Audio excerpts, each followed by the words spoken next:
Question number 8 है, यदि वक्र x equal to y square एवं रेखा x इक्वल टू 4 से घिरा हुआ क्षेत्रफल रेखा x इक्वल टू a द्वारा दो बराबर भागों में विभाजित होता है तो a का मान ज्ञात कीजिए। तो सबसे पहले तो हम इसका चित्र बनाएंगे। ये हमारा x अक्ष और y अक्ष, क्लियर। क्योंकि वाई स्क्वायर बराबर क्या दिया है, वाई स्क्वायर बराबर दिया है हमारा x, यानी कि x की घात 1 है।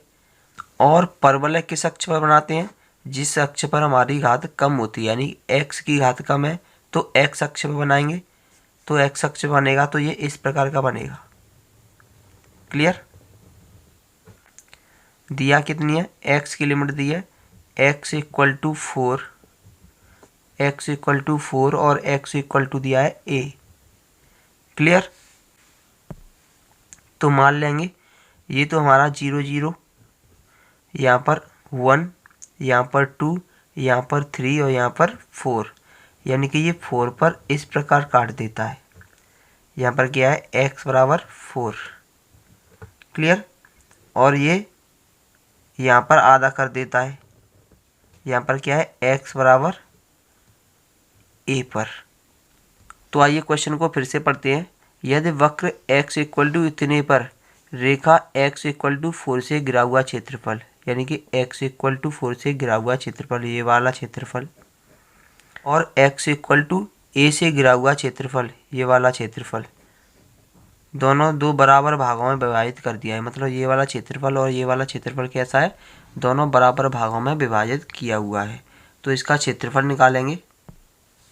तो यहाँ पर हम लिखेंगे रेखा x बराबर 4 से घिरा हुआ क्षेत्रफल बराबर है किसका, रेखा x बराबर a से घिरा क्षेत्रफल। मतलब ये वाला क्षेत्रफल और ये वाला क्षेत्रफल दोनों आपस में कैसे हैं, बराबर हैं। अब क्योंकि जो भी हमारी लिमिट दी गई है वो x की लिमिट दी गई है, तो यहाँ पर लिखेंगे चूँकि लिमिट है पहले 0 से a तक, तो लिखेंगे 0 से a, और x की लिमिट दी गई है तो dx लिखेंगे यहाँ पर, और यहाँ पर लिखेंगे y इक्वल टू किसके क्षेत्रफल के बराबर है, इसके क्षेत्रफल के बराबर है, यानी कि a से लेकर कहाँ तक है, 4 तक। तो लिखेंगे a से लेकर 4 तक।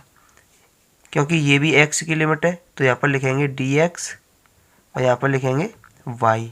तो यहाँ से हम y की वैल्यू निकालेंगे, क्योंकि x इक्वल टू कितना दिया है, वाई स्क्वायर, तो y का मान कितना हो जाएगा, रूट के अंदर x, क्लियर। तो यहाँ से हम y की वैल्यू रखेंगे तो ये हो जाएगा 0 से लेकर a तक y की वैल्यू कितनी है, y की वैल्यू हमारी रूट x, तो लिखेंगे root x dx equal to, यहाँ पर भी लिखेंगे a से लेकर 4 तक y की वैल्यू कितनी है, रूट x dx, क्लियर। अब करेंगे इसका इंटीग्रेशन। तो रूट x का इंटीग्रेशन क्या हो जाता है, रूट x का इंटीग्रेशन हो जाता है x की पावर 3/2 अपॉन 3/2। लिमिट कितनी है इसकी, लिमिट है इसकी 0 से a तक इक्वल टू, इसका भी इंटीग्रेशन हो जाएगा x की पावर 3/2 अपॉन 3/2। लिमिट कितनी है, लिमिट है a से लेकर 4 तक, क्लियर। ये 3/2 2 पर पहुंच जाएगा तो ये हो जाएगा 2/3, अंदर बचेगा x की पावर 3/2। लिमिट कितनी होगी, 0 से a तक इक्वल टू, इसकी भी 3/2 बाहर, यानी कि ये 2/3 हो जाएगा, 2/3, ये 2 पर पहुंच जाएगा तो x की पावर 3/2। लिमिट कितनी है इसकी, लिमिट दी गई है a से लेकर 4 तक, क्लियर। अब इसकी लिमिट रखेंगे 2/3 से 2/3 कैंसिल। अब इसकी लिमिट रखेंगे तो ये हो जाएगा, अपर लिमिट रखेंगे तो a की पावर 3/2 माइनस 0 हो जाएगा, 0 की पावर 3/2 इक्वल टू, यहाँ पर भी अपर लिमिट रखेंगे तो ये हो जाएगा 4 की पावर 3/2 माइनस a की पावर 3/2, क्लियर। तो ये हो जाएगा a की पावर 3/2, ये तो हो गया हमारा 0। अगर इसे इधर लाएंगे तो ये हो जाएगा प्लस का a की पावर 3/2 इक्वल टू 4 की पावर 3/2। क्लियर है। अब इन दोनों को जोड़ेंगे तो ये हो जाएगा 2a की पावर 3/2 इक्वल टू 4 को हम क्या लिख सकते हैं, 2 का वर्ग की पावर कितनी है 3/2। 2 से 2 कैंसिल तो कितना हो जाएगा 2a की पावर 3/2 इक्वल टू ये हो जाएगा 2 की पावर 3, 2 की पावर 3 और 2 की पावर 3 क्या होती है 8। तो ये हो जाएगा 2a की पावर 3/2 इक्वल टू 8 और 2 से इसे 4 बार कैंसिल कर देंगे तो a की पावर 3/2 इक्वल टू कितना हो जाएगा 4। 2 से इसे 4 बार कैंसिल कर दिया तो a का मान निकालेंगे तो a का मान कितना हो जाएगा 4 की पावर 2/3। ये है हमारा a का मान। क्लियर है, यही हमारा आंसर है। परवलय y इक्वल टू x² एवं y इक्वल टू मापांक x से घिरे क्षेत्र का क्षेत्रफल ज्ञात करना है। परवलय y इक्वल टू कितना दिया है x² और दूसरा परवलय दिया है हमारा y equal to mod x, जिसे हम इस प्रकार लिख सकते हैं y इक्वल टू +x और एक लिख सकते हैं y equal to -x। Clear है। तो हमारे जो प्रतिच्छेद बिंदु होंगे वो किस प्रकार होंगे, प्रतिच्छेद बिंदु निकालने से पहले हम चित्र बनाएंगे। क्लियर, क्योंकि x² इक्वल टू y है, y की घात कितनी है 1, तो y अक्ष पर बनाएंगे तो ये हो जाएगा इस प्रकार। क्लियर, ये है हमारा y अक्ष और ये है हमारा x अक्ष। क्लियर है। अगर हम यहाँ पर प्रतिच्छेद बिंदु निकालें तो वो इस प्रकार निकालेंगे। ये दिया है हमारा y बराबर x²। अगर y बराबर हम x रखें, y की जगह पर क्या रखें x रखें, तो ये हो जाएगा x इक्वल टू x²। ये x² इधर आ जाएगा तो ये हो जाएगा x minus x² equal to 0। यहाँ से x कॉमन लेंगे तो ये हो जाएगा 1 माइनस x इक्वल टू 0।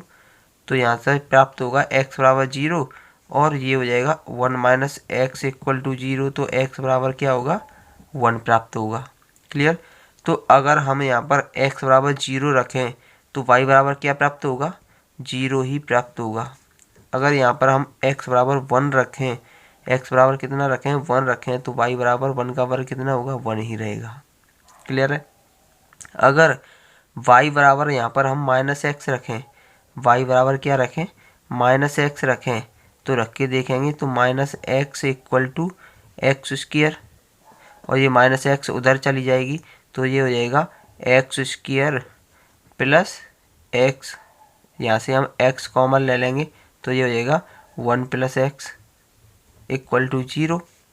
तो ये हो जाएगा x इक्वल टू 0 और x इक्वल टू -1 प्राप्त होगा। अगर यहाँ पर 0 रखेंगे तो 0 0 तो हो गया। अगर यहाँ पर x बराबर -1 रखेंगे तो y बराबर क्या होगा -1 का वर्ग 1 प्राप्त होगा। तो ये हो गए हमारे प्रतिच्छेद बिंदु। क्लियर। तो ये होंगे हमारे 0 0। तो यहाँ पर लिख दिया 0 0 पॉइंट।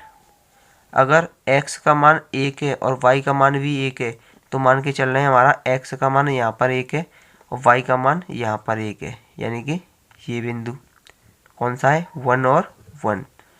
और यहाँ पर देखेंगे x का मान -1 है और y का मान +1 है, तो मान के चल रहे हैं वो यहाँ पर होगा -1 और +1। अब इन दोनों को मिला देंगे ऐसे,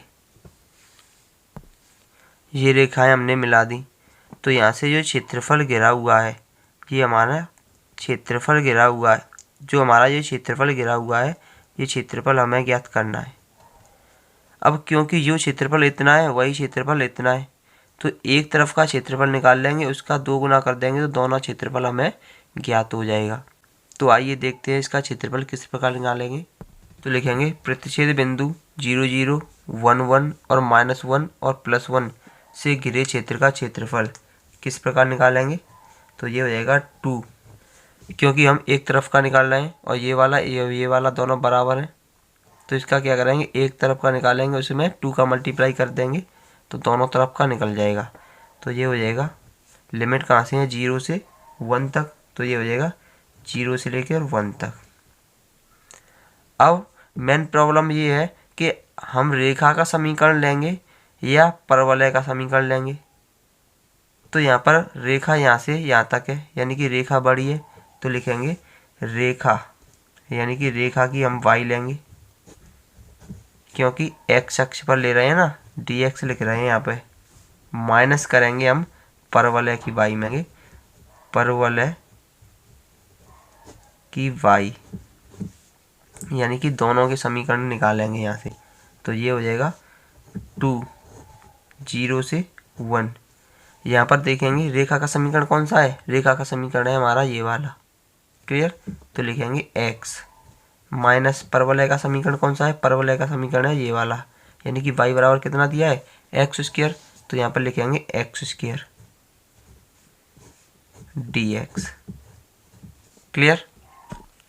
अब करेंगे इसका इंटीग्रेशन। तो इंटीग्रेशन हो जाएगा हमारा 2x का इंटीग्रेशन होगा x square upon 2 minus x square का होगा एक्स क्यूब अपॉन 3। लिमिट रखेंगे 0 से 1। अब इसमें लिमिट रख देंगे तो ये हो जाएगा 2 अपनी जगह पर रहेगा। सबसे पहले रखेंगे अपर लिमिट, यानी कि 1/2 माइनस 1/3, माइनस करके लिखेंगे लोअर लिमिट, ये क्या हो जाएगी 0। तो ये हो जाएगा 2, इसका इसमें मल्टीप्लाई करेंगे तो कितना हो जाएगा 3, माइनस इसका इसमें करेंगे तो 2 अपॉन इसका इसमें करेंगे तो ये हो जाएगा 6। तो आंसर आ जाएगा हमारा 2 × 3 में से 2 गया तो 1/6, इसे कैंसिल कर देंगे 3 बार, तो कितना आ जाएगा 1/3 वर्ग इकाई। यही हमारा आंसर है।